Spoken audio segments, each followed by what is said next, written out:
ববি দেওলকে ছাড়ুন তো, অনেক আগেই জামাল কুদুর নাচে ফাটিয়ে দিয়েছিলেন এই বলি নায়িকা। জানেন, ববি দেওল অভিনীত অ্যানিমাল ছবির জামাল কুদুর নাচে গোটা দেশ বিভোর।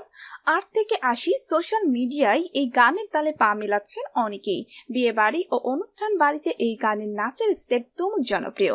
এই নাচের মাধ্যমে গত বছর নতুন করে দর্শকদের কাছে জনপ্রিয় হয়ে ওঠেন ধর্মেন্দ্রর ছোট ছেলে ববি। সিঙ্গারা বেচতেন বাবা, প্রথম রোজগার ছিল 50 টাকা। আজ একটি গান গাইতেই নেন 15 লাখ। চেনেন গায়িকাকে?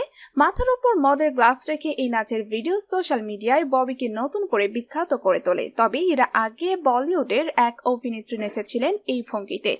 বিবি হতো ऐसी ছবিতে রেখাকে এই ভঙ্গিমায় নাচতে দেখা গিয়েছিল। 1988 সালে এই ছবিটি মুক্তি পেয়েছিল জে.কে. বিহারীর পরিচালনায়।